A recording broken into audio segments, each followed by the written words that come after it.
दोस्तों RSS is a man making machine, ये कहा जाता था हमें जब हम बचपन में नित्य शाखा जाया करते थे।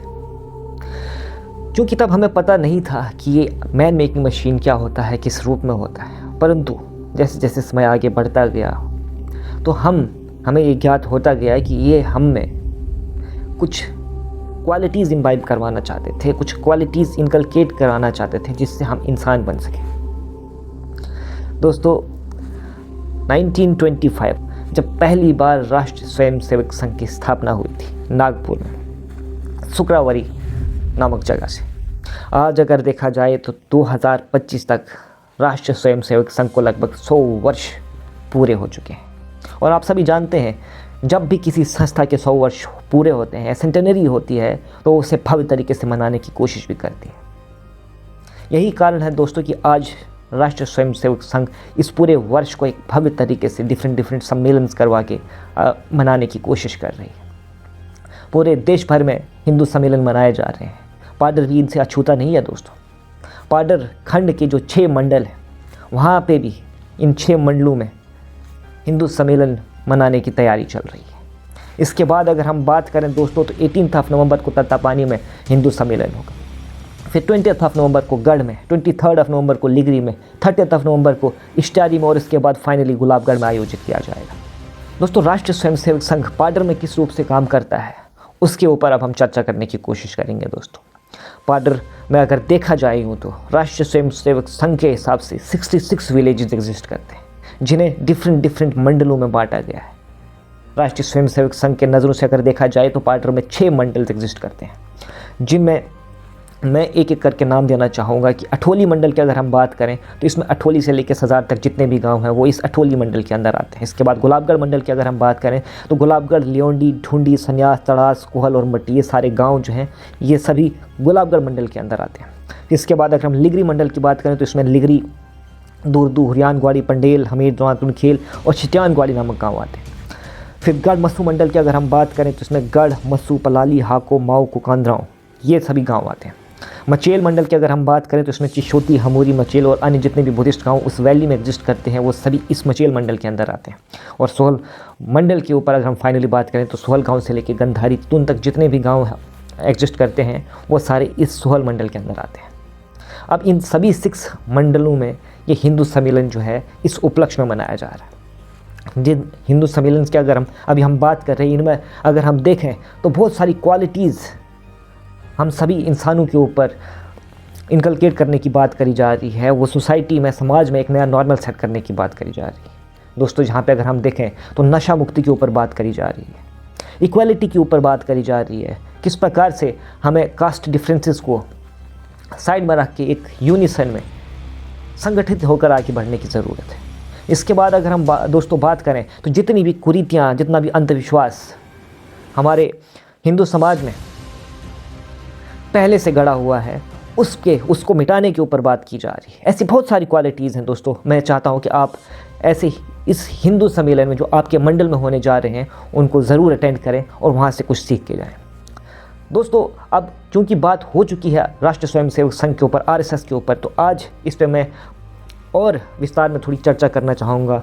मैं और इन्फॉर्मेशन ऐड करना चाहूँगा कि पहली बार कब आरएसएस की शाखा जो है वो पाडर में शुरू हुई, किसने इसे शुरू किया, कौन थे ऐसे प्रचारक जिन्होंने पहले यहाँ पे शुरू किया, आरएसएस के ऊपर कितनी बार बैन लगा, कितने सरसंघचालक राष्ट्रीय स्वयंसेवक संघ में आज तक हुए।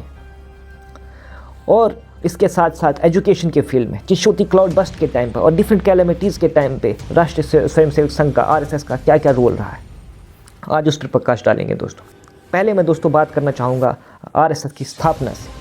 आरएसएस की स्थापना की अगर हम बात करें दोस्तों तो इसकी शुरुआत 27 सितंबर 1925 को विजयदशमी के दिन सुक्रावरी नामक जगह से शुरू हुई थी जो नागपुर में, जिसकी शुरुआत की थी डॉक्टर केशव बलिराम हेडगेवार, डॉक्टर जी, जिन्हें हम डॉक्टर जी के नाम से जानते हैं।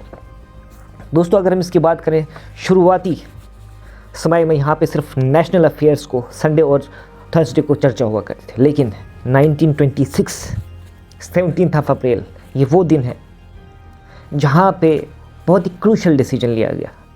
पहले जब आरएसएस की स्थापना की जा रही थी तो लगभग 4 नामों पे सहमति बन रही थी। 4 नामों को लेकर कन्फ्यूजन क्रिएट हो रहा था कि इनमें से इन 4 नामों में से किस नाम को इस संस्था के नाम से जोड़ा जाए या इस संस्था का नाम क्या रखा जाए। ये 4 नाम थे दोस्तों, जरीपात्रिका मंडल, भारत उद्धारक मंडल, हिंदू स्वयंसेवक संघ और राष्ट्रीय स्वयंसेवक संघ। फाइनली 17 अप्रैल 1926 को इसका नाम RSS यानी कि राष्ट्रीय स्वयंसेवक संघ चुना गया। दोस्तों इसी वर्ष के बाद 1926 के बाद नित्य शाखा जो है उनका सिलसिला शुरू हुआ और पहली बार यहाँ पे डंडा, भगवा ध्वज के आगे सल्यूट, दक्ष आरम, ये जैसे एक्टिविटी जो हैं इनकी शुरुआत हुई। इसके बाद देखें दोस्तों तो लगभग 30 ऐसे मेंबर थे जो स्टार्टिंग में नित्य शाखा आया करते थे। जैसे जैसे वक्त आगे बढ़ा, आज सभी हम जानते हैं कि राष्ट्रीय स्वयंसेवक संघ अभी इस वर्ल्ड की सबसे लार्जेस्ट नेशनलिस्ट ऑर्गेनाइजेशन बन चुकी है। दोस्तों अगर हम पाडर की बात करें अब, तो पाडर में सबसे पहली शाखा ऐसा माना जाता है कि 1960s में खुली थी। क्योंकि स्टार्टिंग में खुली थी तो ये नित्य तरीके से चल नहीं पा रही थी, रोज़ नहीं चल पा रही थी, लेकिन 1987 से यहाँ पे पाडर में नित्य शाखाओं की शुरुआत हुई 2 गाँवों से, अठोली और सोहल। दोस्तों अशोक जी पहले ऐसे प्रचारक थे जो पाडर आए और जिन्होंने यहाँ पे RSS का मैसेज फैलाया और जिनके एफर्ट्स की वजह से पाडर में आज RSS से जुड़े इतने लोग हैं। यहाँ की अगर हम बात करें दोस्तों तो सोहल के श्री सत्यप्रकाश जी पहले ऐसे स्वयंसेवक थे जिन्होंने 3य वर्ष की ट्रेनिंग नागपुर से हासिल करी। आज अगर हम देखें तो लगभग 7 से 8 ऐसे स्वयंसेवक हैं जिन्होंने ये फाइनल ट्रेनिंग 3य वर्ष की ट्रेनिंग जो नागपुर से हासिल की हुई। साथ ही साथ कई लोग प्रथम, 2य वर्ष और 3य वर्ष करने का सोच भी रहे हैं और कई ऐसे स्वयंसेवक हैं जो प्रथम और 2य वर्ष तो कर ही चुके हैं। RSS की अगर हम बात करें दोस्तों तो यहाँ इस संस्था में लगभग 6 त्योहारों को बहुत ही इम्पोर्टेंस दी जाती है, प्रायोरिटी दी जाती है, जिनका नाम है वर्ष प्रतिपदा, हिंदू साम्राज्य दिवस, गुरु दक्षिणा, रक्षाबंधन, विजयदशमी और मकर संक्रांति। दोस्तों विजयदशमी को तो आप भली भांति जानते हैं कि इस दिन RSS की स्थापना हुई थी और आज भी अगर हम देखते हैं तो विजयदशमी के दिन देश के कोने कोने में पथ संचलन का कार्यक्रम होता है। RSS आज विश्व का सबसे विशाल संगठन बन चुका है। RSS सिर्फ इकलौता एक संगठन नहीं, इसके साथ जुड़े हुए लगभग 60+ संगठन जो हैं आज देश हित में कार्य कर रहे हैं और इस समाज को नई ऊंचाइयों पर ले जाने का काम कर रहे हैं। दोस्तों अगर हम गुरु दक्षिणा की बात करें तो वो भी पहली बार पाडर में 1995 to 1996 के बीच में हुई थी। आज हर वर्ष पाडर के डिफरेंट गाँवों में, डिफरेंट कोने में गुरु दक्षिणा का कार्यक्रम रखा जाता है। गुरु दक्षिणा में जितना भी पैसा इकट्ठा होता है, इस पैसे को दोबारा फिर से जो संघ की कार्य प्रणाली है, जो संस्थाएं हैं, उनको चलाने में यूज़ किया जाता है, वेलफेयर में काम किया जाता है। सेवा भारती का नाम तो आप सभी ने सुना ही होगा। किस प्रकार से पाइवटल रोल जो है चिशोती क्लाउड बस्ट के दौरान इस संस्था ने किया था, इस NGO ने करा था। सेवा भारती की अगर हम दोस्तों बात करें तो इसकी शुरुआत जो है 1979 में हुई थी और उस टाइम के जो सरसंघचालक थे RSS के श्री बाला साहब देवरस जी, उनके एफर्ट से इस NGO की शुरुआत हुई थी। आज अगर हम देखें दोस्तों तो सेवा भारती के लगभग 13,786 प्रोजेक्ट्स जो हैं वो एजुकेशन में चल रहे हैं, 10,908 हेल्थ केयर के सेक्टर में चल रहे हैं, 17,560 सोशल वेलफेयर और 7,452 सेल्फ रिलायंस प्रोजेक्ट्स में चल रहे हैं। ये सभी रिकॉर्ड्स 2017 के आधार पर मैं आपको बताने का प्रयास कर रहा हूँ। आज तक अगर देखा जाए तो राष्ट्रीय स्वयंसेवक संघ के लगभग 6 सरसंघचालक हो चुके हैं। करंटली अगर देखें तो श्री मोहन भागवत जी राष्ट्रीय स्वयंसेवक संघ को लीड कर रहे हैं।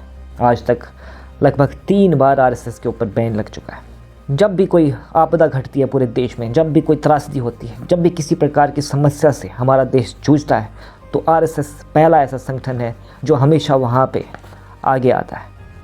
क्लाउड बस्ट चिशोती जो हुआ था उसकी अगर हम बात करें तो सबसे पहले स्वयंसेवक संघ के और सेवा भारती के कार्यकर्ता वहाँ चिशोती पहुँच चुके थे और अंत तक वहाँ पे अपना योगदान दे रहे थे। राष्ट्रीय स्वयंसेवक संघ दोस्तों आज देशभक्ति की भावना और देश को आगे ले जाने की भावना से पूरे देश भर में काम कर रहा है और अगर हम देखें तो पूरा विश्व आज राष्ट्रीय स्वयंसेवक संघ की शक्ति को मानता है। जो बिल्कुल साइलेंटली